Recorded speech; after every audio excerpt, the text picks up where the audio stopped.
do you think that everything that God does is good? Yes. Not to be confused with like everything in creation is good. Right, but everything Yes. everything that God either commands or does himself is good. Yes, definitionally. Okay, so do you think God is changing? Do you think God's nature changes over time? This is a good question. I don't believe his nature changes over time. No. Okay, No, sir. all right. So that's an interesting situation. So if we look at this verse in Leviticus, where God says that he's basically saying that men shouldn't lie with other men, as it's an abomination. And then just a little bit later on, he clarifies that if a man does lie with another man, then both of them have committed an abomination and should be put to death. Yes. Does this strike you as ethical? It's hard to say. I don't think it is ethical, but I think it's important to see what covenant applies to us now. So, as you obviously know, that would be the old covenant, and I believe that when Jesus came, he established. Yeah, go ahead. I know that you said that. Let's agree for a moment. I mean, I don't agree for 1 second actually that Jesus coming got rid of the old laws. In Matthew 5:17, he explicitly said that he was there to fulfill the old laws and not abolish them, and that not one word would change until heaven and earth, were not here any longer. But let's imagine we grant it, because I don't want us to get distracted in the conversation. So let's imagine, let's just pretend for the conversation that Jesus came along and said, I did a terrible whoopsie with those old laws. They don't count anymore. It would still be the case that for 1,000 years, people were being stoned to death for who they loved. And the reason why I asked you if God was changing was, if he said that it was an abomination then he probably thinks it's an abomination now. And it's a horrible thing to have done. It strikes me as being incredibly cruel and nasty and horrible, and lest I say even evil, to demand that people are murdered just because of who they love. Yeah, well, I think every sin kills you, like it doesn't matter what sin it is, but the reward for any sin is death. But I definitely think. But that's not true. Let me just kind of address that point. So if I steal a pack of gum, is it moral to stone me to death for stealing a pack of gum? It's not what I said there. Well, you said every sin. So John had asked you if it's moral to stone people to death for who they love. You said the price of every sin is death. Now I'm applying it to another sin, stealing a pack of gum. Would it be moral to stone me to death for stealing a pack of gum? I'm interested in your answer to that. And then circling back, is it moral to stone people to death for who they love? Can I answer that question with a question? Sure. No. So, like, do you believe, like, for example, the capital punishment is like righteous in any situation? Like, let's say a rapist rapes like 5 women. Do you think death should be the punishment for that person? No, I don't. No, I don't. But we're specifically, we're not asking you about those cases, because I think someone could be reasonable in disagreeing with me that, for example, a serial killer should receive whatever. That's a separate discussion. However, let's leave it with a question. Do you think it's moral to stone people to death for loving somebody of the same sex? Obviously, the answer is going to be no in the 21st century. But back then, it was different, man. You had slavery. You had all these things. I mean, that makes it worse. That makes it worse, because God commanded the slavery too. So the question is, it's too easy to say, I don't think it's moral now, but back then things were different. Because that implies that the God you worship restricted his legislation to fit in with the norms of the culture of the time.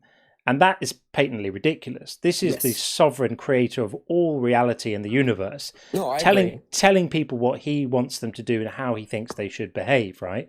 So when he commanded this, was he being ethical?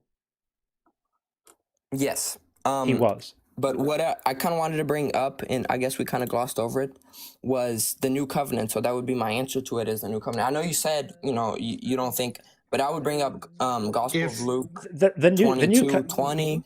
the new covenant's not going to help you here, because let's I think it imagine. is.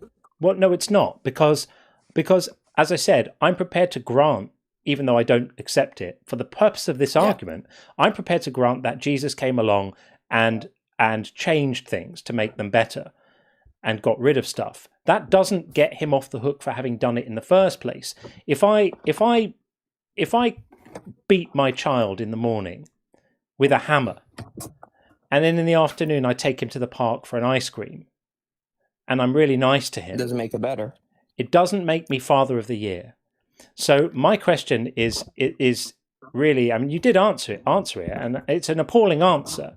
So my question was it ethical for God to demand that people be killed by their members of their own community for who they loved and how they expressed that? And your answer was yes. That's a tragedy to hear you say that. It's an absolute tragedy, because you're endorsing. It is easy. It's easy to like. You're endorsing take the high cruelty. ground. You're endorsing some of the worst behavior that it's possible for humans to do, which is to victimize other people for who they are and what they are. It's terrible, and you recognize it's bad now. So Because in your we have different perspectives on this, sir. I mean, you know that, like, you think, being gay is something like you're born with or whatever, but like, I just don't see It's it that way. I irrelevant. mean, I don't know what to tell you. yeah, I I mean, think it's a irrelevant. choice. it's not a There's two choice. It's not a different choice. things. It's not a choice. I mean, okay, so choose to be sexually aroused by men. Can you do it? But the thing is, even It's if not relevant. I get even it, if it but is a choice, it isn't a choice, and it's a profoundly ignorant statement to make that it's a choice. Really profoundly ignorant. It's not a different of a perspective.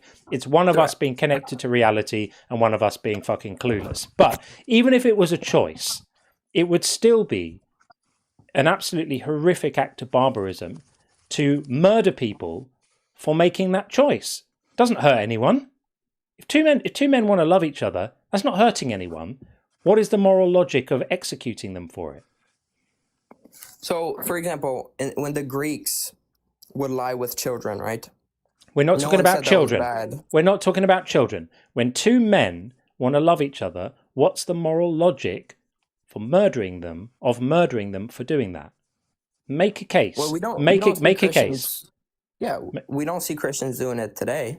No, make a case for the fact that the God you worship demanded that this be done, and it's still done now all over the world in places where in, for example, in certain African nations where homosexuality is a capital crime, or at least a prisonable offence, if not that. Make a case for why it was ethical to do that.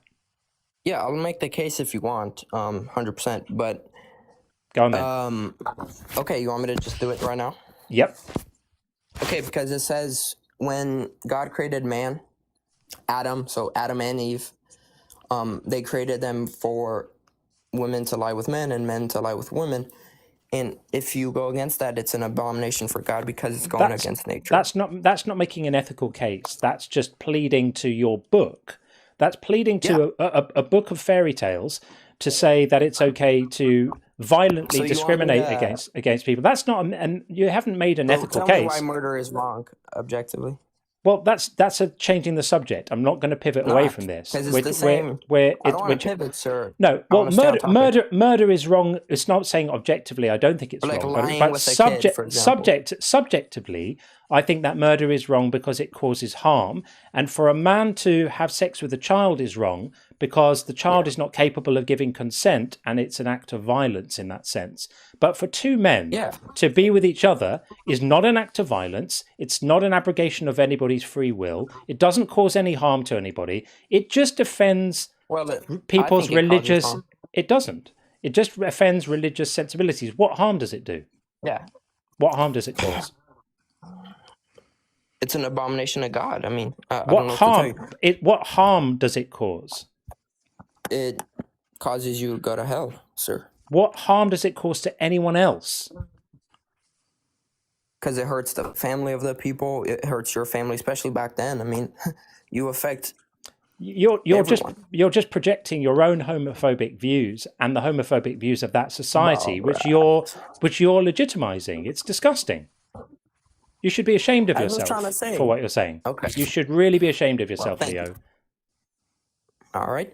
So my question is like, do you believe in objective? Because I'm trying to get a perspective where you come from. I have no idea. Do you believe in like objective morality or No, I don't. But I don't think that I'm ready to pivot away from your disgusting homophobia. Can we stay on that for a bit longer?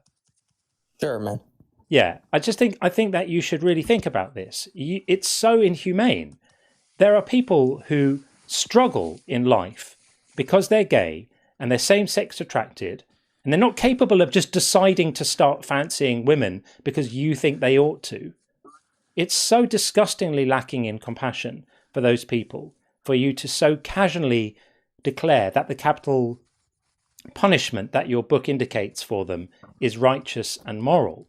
I'm urging you to stop and think about that. How horrible that is. How horrible a person it makes you to take that position. It makes you a terrible person, Leo, to say these things. What you should be saying is, yes, I feel the discomfort of that. I cannot begin to understand why anyone would support this. It troubles me greatly. That's what I was hoping we might hear. First part. I agree with the first part, and I mean, I would say that I don't like. I see the discomfort in it, obviously, but I've seen societies, come to certain conclusions. For example, that Jews are horrible. Like societies come to those conclusions. Yeah, you know what I'm saying, all the time. That doesn't people mean people say ignorant shit all the time. Don't be one of them. You don't have to. You sound quite young, Leo. If I may ask, how old are you? Yes, sir. I'm 18. I sound young because I was born September 12th, 2007. Okay, that's fine. I just wanted to make sure. You're 18. No, yeah, you're young enough to not make this become the person you're going to be. I'm appealing to your humanity to stop and think about this. Don't be a brainwashed religious bigot. You have a choice in your life. You can be one or you can do better. The world doesn't need any more. It was just a different time back then. Like you can't make a morality judgment like we do now because you can. You can, you are, but and you must. I don't think it's like valid. You must. Was slavery U.S. slavery in America in the 17 and 1800s, was that immoral?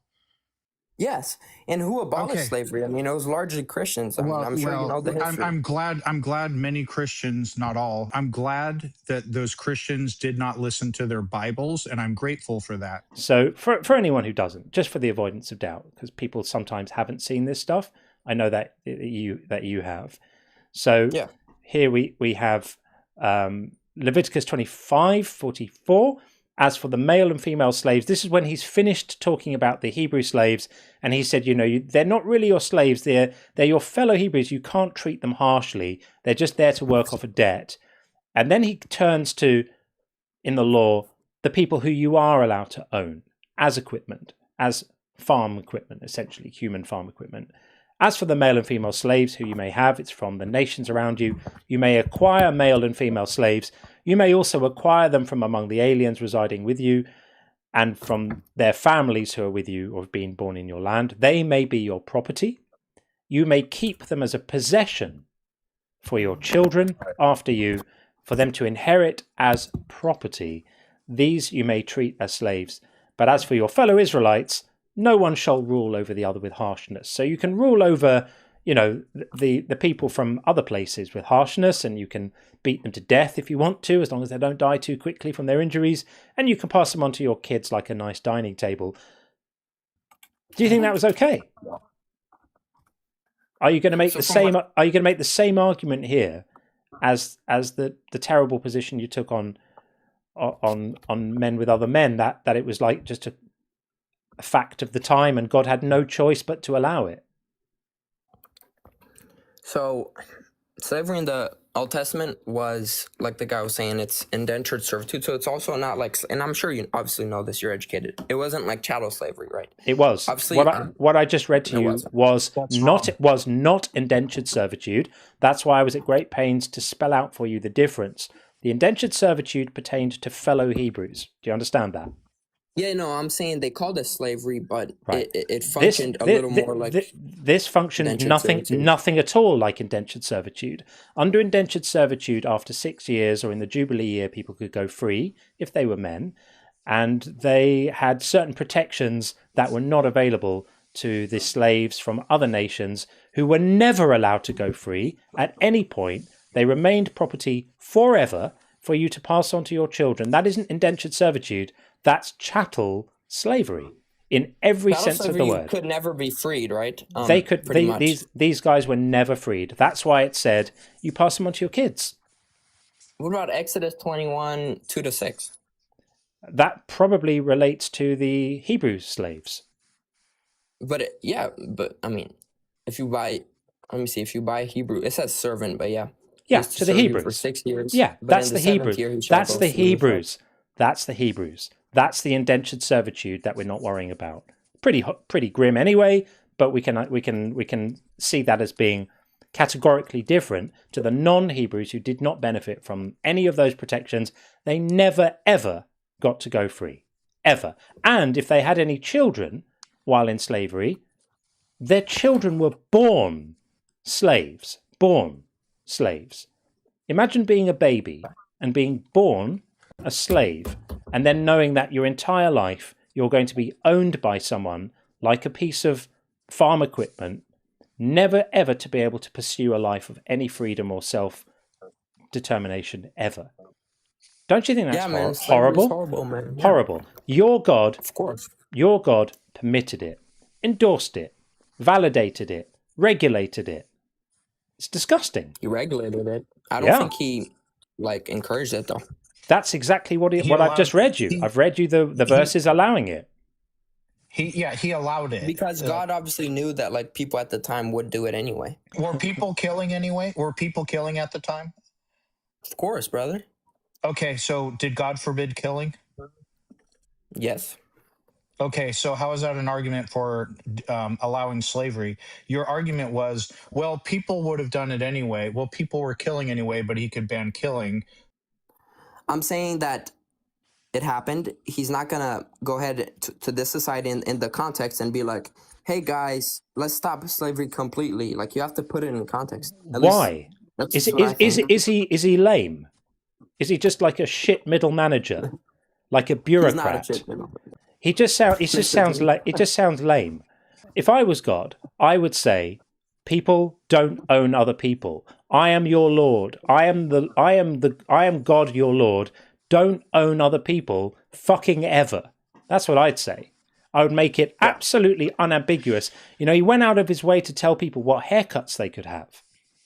Are you really expecting us to believe that the sovereign creator of the entire universe couldn't bring himself to figure out a way to tell people not to own other people as property and not to kill each other for ridiculous reasons? I mean, there are so many places we can go right now with you, Leo, and it's so distressing that you're going to come up with forgive me, but a bullshit argument for each one to justify why it's not a moral monstrosity. And with each one you do, you make yourself less morally credible and more morally damaged. And it's so heartbreaking to see someone at 18 so morally corrupted by indoctrination. And I'm going to say the same thing I said to you before.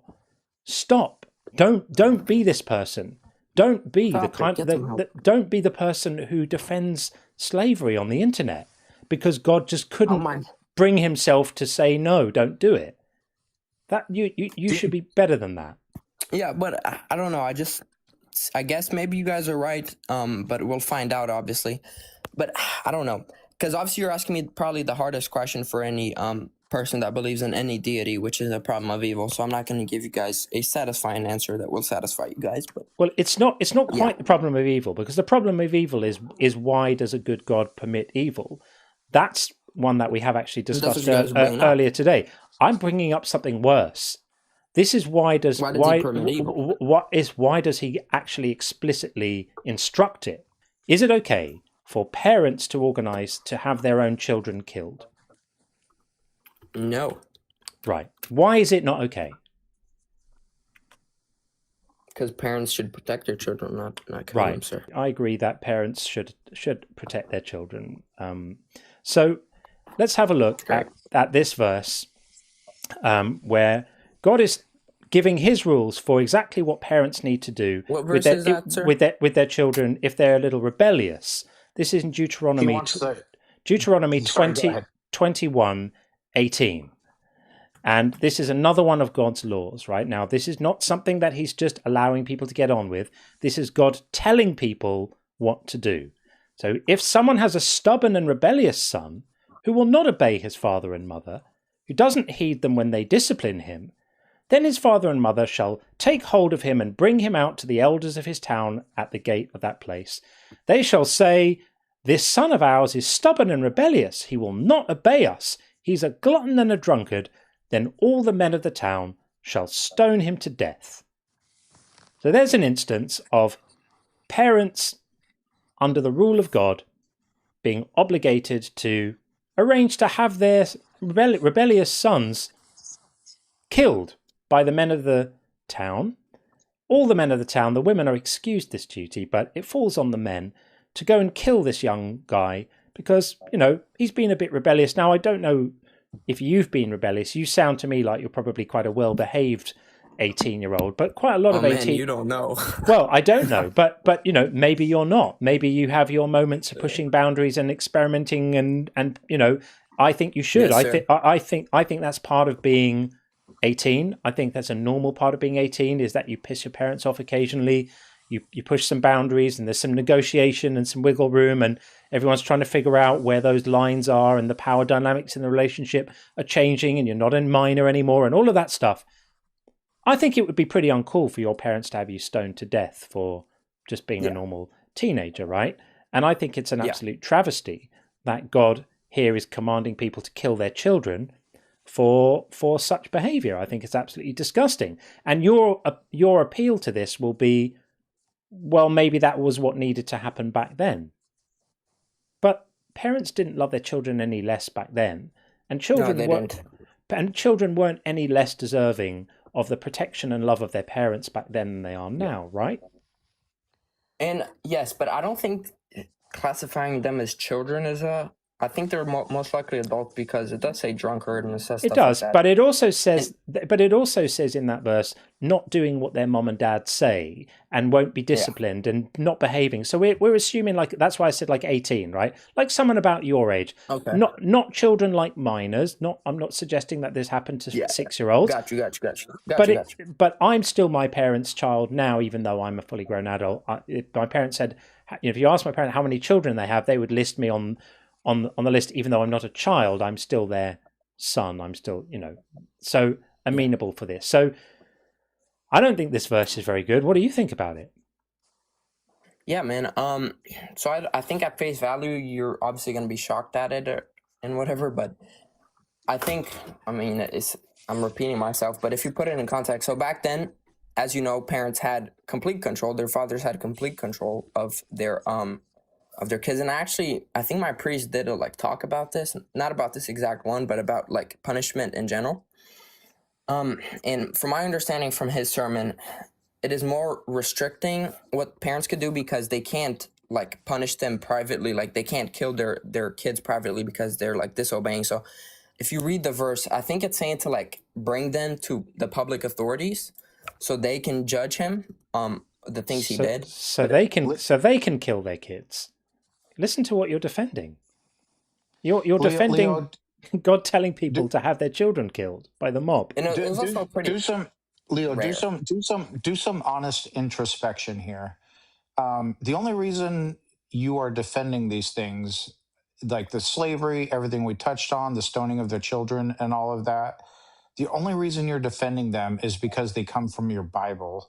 Don't you agree that that's the case? I don't say this to every Christian, but dude, you are better than your Bible. Okay. Yeah. I'm giving you credit here. I see what you're saying. Obviously, I'm going to defend my Bible because it says that God is evil, and I don't think God is evil. But I wouldn't. I feel like I'm being intellectually honest. Maybe that's just my ignorance because of my age. But I don't know. Even when things aren't talking about the Bible, I often hear a lot of people critique, like, for example, the British Empire, right? For the things they did, the bad things they did. And I always try to tell people, like, they did those bad things, but you also have to look at all the good things they did and put it in context, right? Because if you don't, you're going to think the British Empire is the worst empire on earth. And I think it's a similar thing with the Bible. We haven't scratched the surface. Like, I could show you another 50 instances where there are things like this, absolutely appalling, and things where if you didn't know they were in the Bible and I told you they were in the Quran, you'd probably go, man, that sucks, that's disgusting. It's a different morality in the Quran, and I'm glad you brought this up, because I love actually debating Muslims on a lot of these things, and I actually quote the Bible to show it. It's and I usually quote the part where it says, like, if you raid a village, and it's asking, like, what, because, you know, back then when they would raid the villages, they would take the women and, you know, they would marry them. And the Bible actually says, so in the Quran it says you can lay with women even if they are married. So the guy asks Muhammad, like, hey, Muhammad, you know, we got all these women, but they're married and we're feeling guilty about it. And then Muhammad says, it's okay, even if they are married, they are your right-hand possessions. And the Bible says something different. It says, I can get the verse if you want, but it's really interesting. It says, first they have to be unmarried, then you have to take them in, you have to shave their heads. And what's interesting is back then shaving your head was like grieving. I'm going to read this. I'm going to read this verse because you are now defending an even worse verse than any of the ones we've spoken about. So this is Deuteronomy 21. Okay, I want you to slow down now and think about what it is listen carefully to what it is you're defending. What is it again? Deuteronomy? It's 21:10. Okay, it says, when you go out to war against your enemies, and the Lord your God hands them over to you, and you take them captive, suppose you see among the captives a beautiful woman who you desire and want to marry, and so you bring her home to your house, shall shave her head and pare her nails, discard her captive's garb, and remain in your house for a full month, mourning for her father and mother, who you've probably just killed, by the way. You or your friends, right? This is a war that you've just been in. When you've been out to war and God's granted you a victory, so you've probably slaughtered all the males in that place, because that was what they were told to do. So she's mourning her father and mother, who you've probably just killed. After that, you may go into her and be her husband, and she shall be your wife. Now, what do you think go into her means? Have sex with her. Yeah. Is she required to give you consent for that? I would say yes. But where does it in this text say that her consent is required? let me read it. Hold up, let me put it up. Find me the line that says if she gives you permission. Take your time.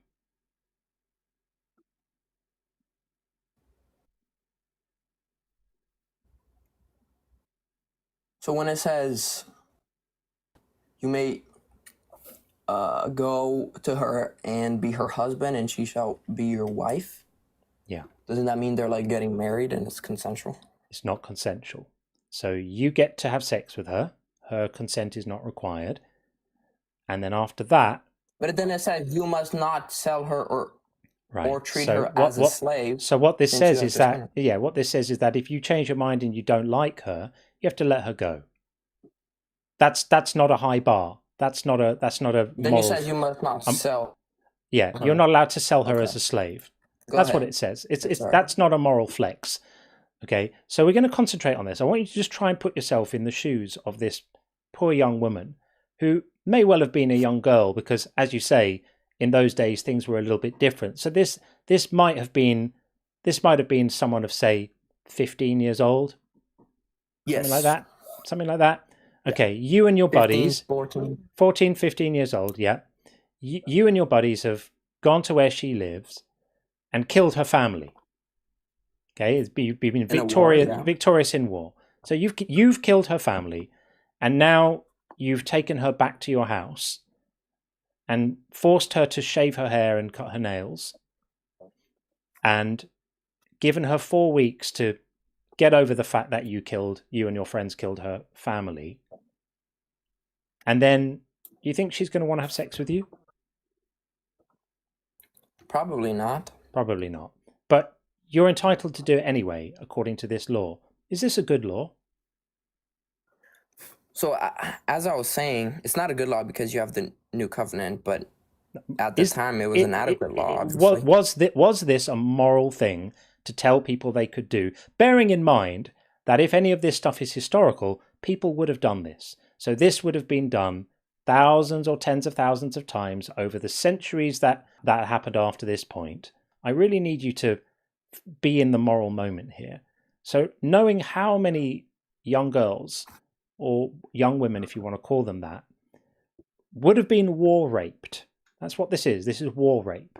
This is, call it what it is, right? Finding a bit of hotty totty that you like the look of, taking her back to your house, giving her a few weeks to get over the fact that you killed her family. Let me just deal with this.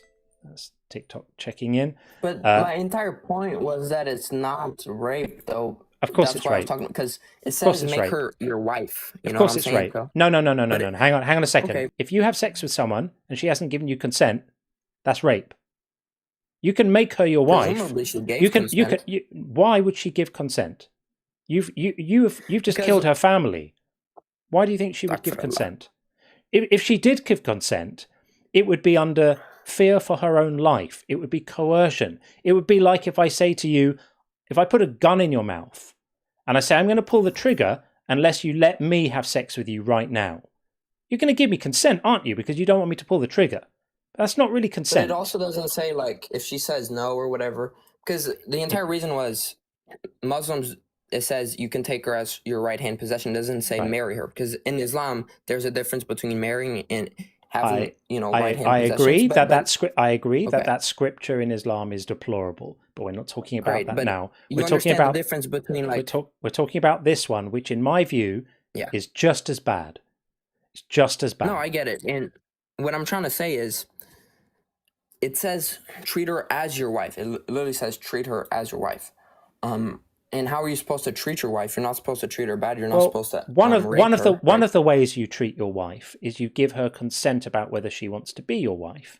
And one of the ways you treat your wife well is by not having murdered her family. And one of the ways you treat your wife well is by giving her a choice about who she wants to marry, not just the man's choice because he liked the look of her. There is nothing in this text about her consent. There's nothing in this text about anything to do with what she wants. This is absolutely barbaric. And if you can't see this, then that's a real huge red flag. I'm going to ask you, I'm going to give you one last chance to redeem yourself here. Can you admit that this is morally very problematic? In today's standards, if we by compare to the New Covenant, by any standard, don't give me New Covenant bullshit. That it's morally problematic for someone to do this to another person. Has always been. There's never been a time when it was okay to do this to someone. Can you admit that or not? Yes, but You but can. it doesn't condone that. It's It honestly does. a disconnect here because I don't see how it condones it. I just see how it regulates it. This piece of legislation permitted men to practice war rape. So you are now in the position where you have to either say this legislation was ethical. It regulates it, no? Ethical. It doesn't regulate it. It expressly permits it. What it should have said was, if you go into war against your enemies and God grants you a victory, treat the survivors of the war with kindness and compassion and make sure they're okay because they were collateral damage to the war. That's what it should have said. It doesn't say that. It just says, find a woman you like the look of, take her back to your house, give her a couple of weeks to get over it, and then fuck her if you want to. That's what it says. And then she has to be your wife. Unless you don't want to, in which case, kick her out, but you're not allowed to sell her. It's not a massive moral flex, is it? So this is the problem you have, Leo, is it's so hard to hear someone at 18 so brainwashed. I'm going to give it to you straight. It's heartbreaking. We're all feeling it. Like, it's heartbreaking to hear it. And I just want to appeal to you to... Sir, you should not be heartbroken. Please don't. I am. You shouldn't feel sorry for. I'm doing great, man. No, I'm sure you think you are. But you're doing great. But in the meantime, you're becoming a horrific asshole. Because No, because I don't go out because raping support women. because no, but you're supporting the document that endorses all of this stuff. You stand by it. You say it's ethical.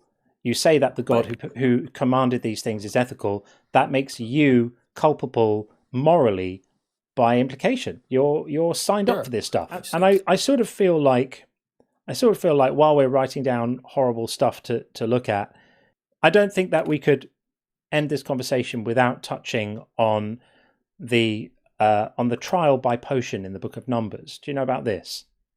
No, I've never heard of that one. Okay, so this is absolutely, completely horrendous. In the Book of Numbers, God gives the Israelites a law where if a man feels jealous of his wife, thinks that she may have been unfaithful, even if she hasn't, but he just feels jealous, and the language is a spirit of jealousy falls upon him or comes upon him, then he can force his wife to go through an absolutely horrific ritual where she's humiliated in front of the congregation. She has to stand in the temple with her hair disheveled in front of everyone, not looking presentable, with no dignity. And then the priest gets some water and puts dirt from the floor of the temple into the water, and then writes some curses with ink, and then the ink is washed. The ink with the curses written is washed into the dirty water, and she has to drink this poison, this horrible dirt poison ink curse water thing. And what it says is that if she has been unfaithful, it will cause her to have an abortion. It will cause her uterus to drop, is the what it says, and she'll be in great pain. And this is something that she's put through purely on the basis of her husband feeling jealous. She needs to have done nothing wrong, absolutely nothing. And the verse expressly says that if it turns out that she was innocent and was never unfaithful and never did anything wrong, that there's to be no penalty for the husband for falsely accusing her.